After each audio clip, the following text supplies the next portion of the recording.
ನಮಸ್ಕಾರ ಪ್ರೀತಿಯ ವೀಕ್ಷಕರೇ, ಮಾಲ್ವಿ ಚಿದಾನಂದ ಅವರ ನೇತೃತ್ವದಲ್ಲಿ ಮೂಡಿ ಬರ್ತಾ ಇರತಕ್ಕಂಥ ದೇವನಗಿರಿ ಟಿವಿಗೆ ಆತ್ಮೀಯವಾಗಿರ್ತಕ್ಕಂಥ ಸ್ವಾಗತ.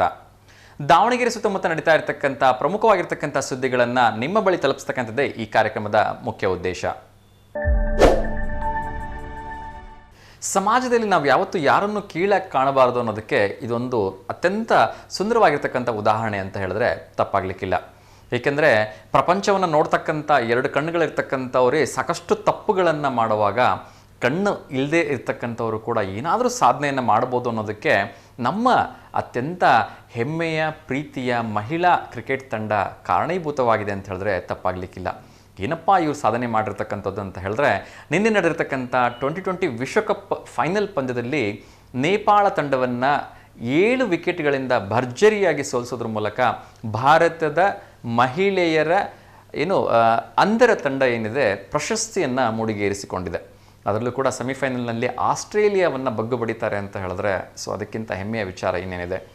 ನನ್ನ ಒಂದು ಕಳಕಳಿ ಏನು ಅಂತ ಹೇಳಿದ್ರೆ, ಪುರುಷ ತಂಡಕ್ಕೆ ಸಿಕ್ಕಂತಹ ಕೊಡುಗೆಗಳು, ಪುರುಷ ತಂಡಕ್ಕೆ ಸಿಗ್ತಕ್ಕಂಥ ಸ್ಪಾನ್ಸರ್ಶಿಪ್ ಆಗಿರ್ಬೋದು, ಆ ಕೋಟ್ಯಾಂತರ ರೂಪಾಯಿ ಹಣ, ಮೊನ್ನೆ ನಮ್ಮ ಮಹಿಳಾ ವಿಶ್ವಕಪ್ ಗೆದ್ದಾಗ ಸಿಕ್ಕಿರ್ತಕ್ಕಂಥ ಈ ಕಾರುಗಳ ಬಹುಮಾನಗಳು, ಕೋಟ್ಯಾಂತರ ರೂಪಾಯಿ ಹಣ, ಮನೆ, ಆ ರೀತಿಯ ದೊಡ್ಡದಲ್ಲದೆ ಇದ್ದರೂ ಕೂಡ ಒಂದಷ್ಟು ಚಿಕ್ಕ ಪುಟ್ಟ ಕಾಣಿಕೆಗಳನ್ನು ಕೊಡೋದ್ರ ಮೂಲಕ ಆದರೂ ಈ ಒಂದು ಅಂಧರ ಮಹಿಳಾ ತಂಡಕ್ಕೆ ಒಂದಷ್ಟು ಸ್ಫೂರ್ತಿಯನ್ನು, ಪ್ರಾಯೋಜಕತ್ವವನ್ನು ಎಲ್ಲ ದುಡ್ಡಿರ್ತಕ್ಕಂಥ ದೊಡ್ಡ ಮನಸ್ಸಿನವರು ಮಾಡಿದ್ದೆ ಆದರೆ ಖಂಡಿತವಾಗ್ಲೂ ಮುಂದಿನ ದಿನಗಳಲ್ಲಿ ಇವರ ಒಂದು ಭವಿಷ್ಯವೂ ಕೂಡ ಕತ್ತಲಿಂದ ಬೆಳಕಿನಡೆಗೆ ಬರುತ್ತೆ ಅಂತಕ್ಕಂಥ ಆಶಯ ನನ್ನದು.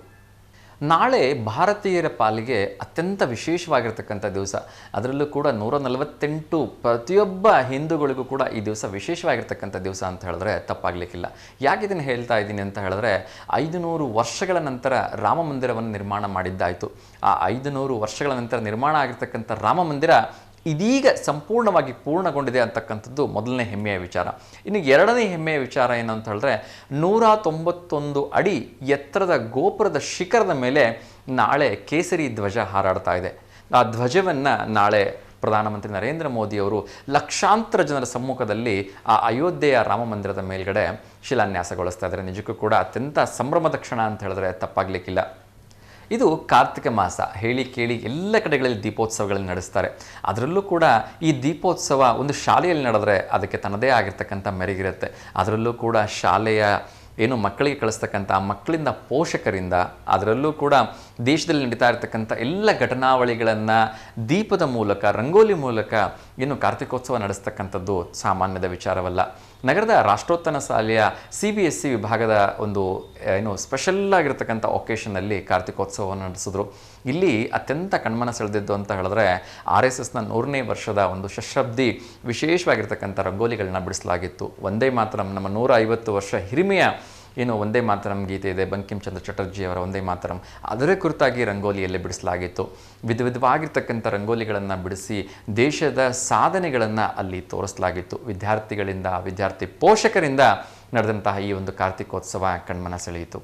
ಅದರಲ್ಲೂ ಕೂಡ ಈ ಒಂದು ಶಾಲೆಯ ಮಕ್ಕಳಿಂದನೇ ತಯಾರಿಸಲ್ಪಟ್ಟಿರ್ತಕ್ಕಂಥ ಆಕಾಶ ಬುಟ್ಟಿಗಳು ಎರಡೂ ಕಡೆ ಸಾಲಿನಲ್ಲಿ ಅದೆಷ್ಟು ಮನರಂಜನೀಯಾಗಿತ್ತು ಅಂತ ಹೇಳಿದ್ರೆ ನೋಡಲಿಕ್ಕೆ ಎರಡು ಕಣ್ಣುಗಳಿಗೆ ಹಬ್ಬ ಇದ್ದಾಗಿತ್ತು ಈ ವಾತಾವರಣ.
ಇಲ್ಲಣ್ಣ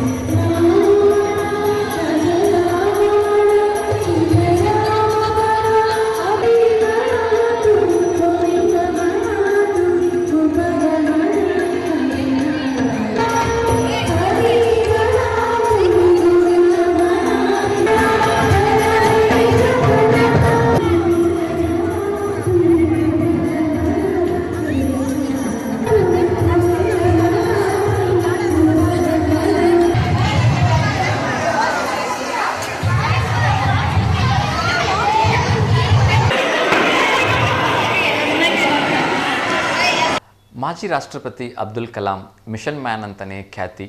ಸೊ ಅವರು ಇವತ್ತು ನಮ್ಮೊಂದಿಗಿಲ್ಲ, ಆದರೆ ಅವರು ಹಾಕ್ಕೊಟ್ಟಿರ್ತಕ್ಕಂಥ ಏನು ದಾರಿ ಅಥವಾ ಮಾರ್ಗ ತಳಹದಿ ಯಾವ ಮಟ್ಟಿಗೆ ಯಶಸ್ಸಿಗೆ ಕಾಣ್ತಾ ಇದೆ ಅಂತ ಹೇಳಿದ್ರೆ ನೀವು ಕನಸು ಮನಸ್ಸಿನಲ್ಲೂ ಊಹಿಸ್ಲಿಕ್ಕೆ ಸಾಧ್ಯನೇ ಇಲ್ಲ. ಯಾಕೆ ಅಂತ ಹೇಳಿದ್ರೆ ರಷ್ಯಾ, ಅಮೇರಿಕನ ನಾವು ಬೀಟ್ ಮಾಡಿ ಈಗ 1ನೇ ಸ್ಥಾನದಲ್ಲಿದ್ವಿ. ಯಾವುದರಲ್ಲಿ ಅಂತ ಕೇಳಿದ್ರೆ ವಿದೇಶಿ ಉಪಗ್ರಹಗಳನ್ನು ಉಡಾಣೆ ಮಾಡಲಿಕ್ಕೆ ಯಾವುದಾದ್ರೂ ಒಂದು ಪ್ರಶಸ್ತವಾಗಿರ್ತಕ್ಕಂಥ ಸ್ಥಳ ಇದೆ ಅಂತ ಹೇಳಿದ್ರೆ ವಿಶ್ವದಲ್ಲಿ ಎಲ್ಲ ರಾಷ್ಟ್ರಗಳು ಸರಿಸುಮಾರಾಗಿ ಇರತಕ್ಕಂಥ 199 ರಾಷ್ಟ್ರಗಳು ನಮ್ಮ ಕಡೆಗೆ ಬೆಟ್ಟು ಮಾಡ್ತಾ ಇದೆ. ಈಗ ಭಾರತ ನಂಬರ್ 1 ಸ್ಥಾನದಲ್ಲಿದೆ. ಯಾವುದರಲ್ಲಿ ಅಂತ ಹೇಳಿದ್ರೆ ವಿದೇಶಿ ಉಪಗ್ರಹಗಳನ್ನು ಉಡಾವಣೆ ಮಾಡೋದರಲ್ಲಿ ಭಾರತಕ್ಕಿಂತ ಸೂಕ್ತವಾಗಿರ್ತಕ್ಕಂಥ ವ್ಯವಸ್ಥೆ ಇರ್ತಕ್ಕಂಥ ದೇಶ ಮತ್ತೊಂದು ಇಲ್ಲ ಅಂತಕ್ಕಂಥದ್ದನ್ನು ಈ ಸಂಪೂರ್ಣ 199 ರಾಷ್ಟ್ರಗಳು ಒಪ್ಕೊಂಡಿದ್ದಾವೆ. ಇವತ್ತು ವಿದೇಶದ ಉಪಗ್ರಹಗಳನ್ನು, ವಿದೇಶಿ ನಿರ್ಮಿತ ಉಪಗ್ರಹಗಳನ್ನು ಲಾಂಚ್ ಮಾಡೋದ್ರಲ್ಲಿ ಭಾರತ ತನ್ನ ಪರಾಕ್ರಮವನ್ನು ಮೆರೆದ ಇದೆ. ನಾನು ಆಗಲೇ ಹೇಳಿದ ಹಾಗೆ ರಷ್ಯಾ ಮತ್ತು ಅಮೇರಿಕಾವನ್ನು ಬೀಟ್ ಮಾಡಿರ್ತಕ್ಕಂಥ ಭಾರತ ಈಗ ಪ್ರಥಮ ಸ್ಥಾನದಲ್ಲಿದೆ ಅಂತಕ್ಕಂಥದ್ದು ನಿಮ್ಮೆಲ್ಲರ ಭಾರತೀಯರಿಗೆ ಅತ್ಯಂತ ಹೆಮ್ಮೆಯ ವಿಚಾರ. ಸಮಾಜದ ಸುಧಾರಣೆ ಮಾಡೋದರಲ್ಲಿ ಈ ಪೊಲೀಸ್ನವರು ಮತ್ತು ಪತ್ರಕರ್ತರು ತುಂಬಾ ಪ್ರಮುಖವಾಗಿರ್ತಕ್ಕಂಥ ಪಾತ್ರವನ್ನು ವಹಿಸ್ತಾರೆ ಅಂತಕ್ಕಂಥದ್ದು ನಾನು ಬಿಡಿಸಿ ಹೇಳಬೇಕಾಗಿಲ್ಲ. ಸೊ ಇಂಥ ಒಂದು 2 ಕಣ್ಣುಗಳ ಮಧ್ಯೆ ಒಂದು ಕ್ರಿಕೆಟ್ ಟೂರ್ನಮೆಂಟ್ ನಡೆದಾಗ ಹೇಗಿರಬೇಡ? ನೀವು ಕೇಳ್ತಾ ಇರ್ತಕ್ಕಂಥದ್ದು ಸರಿಯಾಗಿದೆ. ನಿನ್ನೆ ಭಾನುವಾರ ಆಗಿದ್ದರಿಂದ ವಿಶೇಷವಾಗಿರ್ತಕ್ಕಂಥ ಕ್ರಿಕೆಟ್ ಟೂರ್ನಮೆಂಟನ್ನು ಆಯೋಜಿಸಲಾಗಿತ್ತು. ಅದು ಯಾವ ತಂಡಗಳ ಮಧ್ಯೆ ಅಂತೀರಿ? ಸಮಾಜದ ಸ್ವಾಸ್ಥ್ಯವನ್ನು ಕಾಪಾಡಬೇಕಾಗಿರ್ತಕ್ಕಂಥ ಪೊಲೀಸ್ ತಂಡಗಳ, ಸಮಾಜದ ತಪ್ಪುಗಳನ್ನು ತಿದ್ದಬೇಕಾಗಿರ್ತಕ್ಕಂಥ ಪತ್ರಕರ್ತ ತಂಡಗಳ ಮಧ್ಯೆ. ಎಷ್ಟೊಂದು ಪಂದ್ಯ ಚೆನ್ನಾಗಿತ್ತು ಅಂತ ಹೇಳಿದ್ರೆ ಖುದ್ದು ಉಮಾ ಪ್ರಶಾಂತ್ ಅವರು, ಅವರ ಕುಟುಂಬಸ್ಥರು ಎಲ್ಲರೂ ಕೂಡ ಈ ಪಂದ್ಯವನ್ನು ವೀಕ್ಷಿಸಿ ಚಪ್ಪಾಳೆಗಳನ್ನು ತಟ್ಟಿದ್ರು. ಸೊ ಪ್ರೇಕ್ಷಕರ ಗ್ಯಾಲರಿಯಲ್ಲಿ ಕುತ್ಕೊಂಡದ್ದು ಅಷ್ಟೇ ಅಲ್ಲ, ಪ್ರಶಸ್ತಿ ವಿಜೇತರಿಗೆ ಪ್ರಶಸ್ತಿಯನ್ನು ಕೂಡ ಈ ಒಂದು ಉಮಾ ಪ್ರಶಾಂತ್ರವರಿಂದ ನಡೀತು. ಈ ಸಂದರ್ಭದಲ್ಲಿ ಮಾತನಾಡಿರ್ತಕ್ಕಂಥ ಹಿರಿಯ KS ಅಧಿಕಾರಿ ಪ್ರಶಾಂತ್ರವರು ಪತ್ರಕರ್ತರು ಸದಾ ಸುದ್ದಿಗಳನ್ನು ಮಾಡೋದರೊಟ್ಟಿಗೆ ವಯಸ್ಸಿನ ಭೇದವನ್ನು ಮರೆತು ಈ ರೀತಿಯ ಕ್ರೀಡಾಕೂಟಗಳಲ್ಲಿ ಪಾಲ್ಗೊಂಡಾಗ ಸದಾ ಉತ್ಸುಕತೆ ಇರುತ್ತೆ ಅಂತಕ್ಕಂಥದ್ದನ್ನು ಹೇಳೋದ್ರ ಜೊತೆಗೆ ಈ ರೀತಿಯ ಕ್ರೀಡಾಕೂಟಗಳು ನಮ್ಮ ಕರ್ನಾಟಕ ರಾಜ್ಯದ ಎಲ್ಲ ಕಡೆಗಳಲ್ಲಿ ಆಯೋಜನೆ ಆಗಬೇಕು. ಆಗಾದಾಗ ಮಾತ್ರ ಪತ್ರಕರ್ತರಲ್ಲಿ ಮತ್ತು ಪೊಲೀಸ್ನರಲ್ಲಿ ಸಾರ್ವಜನಿಕರಲ್ಲಿ ಪರಸ್ಪರ ಪ್ರೀತಿ ಬಾಂಧವ್ಯ ಇರುತ್ತೆ ಅಂತಕ್ಕಂಥ ಭಾವನೆಯನ್ನು ವ್ಯಕ್ತಪಡಿಸಿದ್ರು. ಉತ್ತಮವಾದ ಹೊಡೆತ, 6 ಲಾಂಗ್ ಆಫ್ ನಲ್ಲಿ ಸುಲಭವಾಗಿ ಸೋಲನ್ನ ಒತ್ತುಕೊಳ್ಳೋ ತರ ಕಾಣಿಸ್ತಾ ಇದೆ ಪ್ಲಸ್ 11 ತಂಡದ ಪರವಾಗಿ. ಮತ್ತೆ ಉತ್ತಮವಾದ ಹೊಡೆತ, 6 ಆಗುವ ಸಾಧ್ಯತೆ ಇಲ್ಲ. ವರದಿಗಾರರ ಕೂಟದ ಸೌಹಾರ್ದ ಕ್ರಿಕೆಟ್ ಪಂದ್ಯಾವಳಿಗಳನ್ನು ನಿನ್ನೆ ಪೊಲೀಸ್ ಕವಾಯತು ಮೈದಾನದಲ್ಲಿ ಆಯೋಜಿಸಲಾಗಿತ್ತು. ಈ ಒಂದು ಕ್ರಿಕೆಟ್ ಟೂರ್ನಮೆಂಟಲ್ಲಿ ಫೈನಲ್ ಪಂದ್ಯದಲ್ಲಿ ಗೆದ್ದು ಚಾಂಪಿಯನ್ ಆಗಿರ್ತಕ್ಕಂಥ ಪುಲಕೇಶಿ ತಂಡದವರು ಚಾಂಪಿಯನ್ ಆದರೆ ರನ್ನರ್ ಅಪ್ ಆಗಿ ಅಮೋಘ ವರ್ಷ ನೃಪತುಂಗ ತಂಡ ರನ್ನರ್ ಅಪ್ ಆಯಿತು. ಈ ಸಂದರ್ಭದಲ್ಲಿ ಇಮ್ಮಡಿ ಪುಲಿಕೇಶಿ ತಂಡ ಒಟ್ಟು 8 ವಿಕೆಟ್ಗಳ ಭರ್ಜರಿ ಜಯವನ್ನು ಪ್ರದರ್ಶನ ಮಾಡಿದ್ರೆ 4 ತಂಡಗಳು ಈ ಒಂದು ಕ್ರಿಕೆಟ್ ಟೂರ್ನಮೆಂಟಲ್ಲಿ ಭಾಗವಹಿಸಿದ್ದು ವಿಶೇಷವಾಗಿತ್ತು. ಅತ್ಯುತ್ತಮ ಬ್ಯಾಟಿಂಗ್ ಮಾಡಿದ್ರು.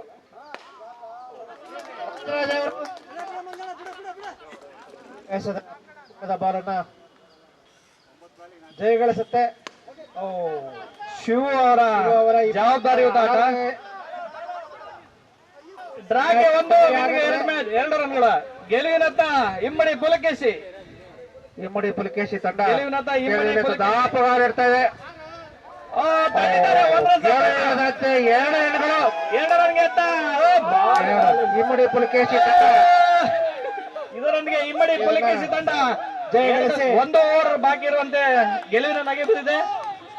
1 ಓವರ್ ಮತ್ತು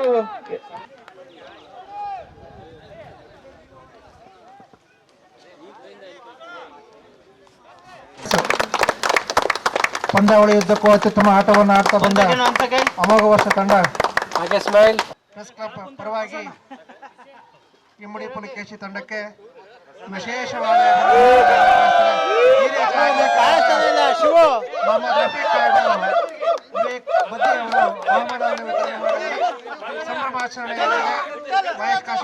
ಇವತ್ತು ವಿಶ್ವ ಥ್ಯಾಂಕ್ಸ್ ಗಿವಿಂಗ್ ಡೇ ಇದೆ.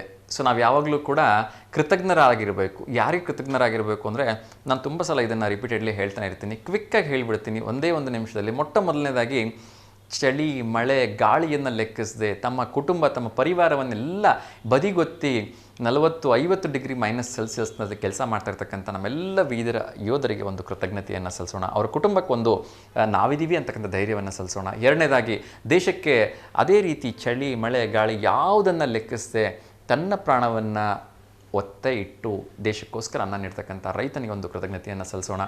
ತಾನು ಹಸ್ಕೊಂಡಿದ್ರೂ ಕೂಡ ನನ್ನ ಮಕ್ಕಳು ತಿನ್ನಲಿ ಅಂಥೇಳಿ ಅನ್ನವನ್ನು ತಯಾರಿಸ್ಕೊಡ್ತಕ್ಕಂಥ ತಾಯಿಗೆ, ತಾನು ತಿಂದೇ ಇದ್ದರೂ ಕೂಡ ತನ್ನ ಮಕ್ಕಳಿಗೆ ದುಡಿದು ತರತಕ್ಕಂಥ ತಂದೆಗೆ ಒಂದು ಕೃತಜ್ಞತಾಪೂರ್ವಕ ನಮಸ್ಕಾರಗಳನ್ನ ಸಲ್ಲಿಸೋಣ.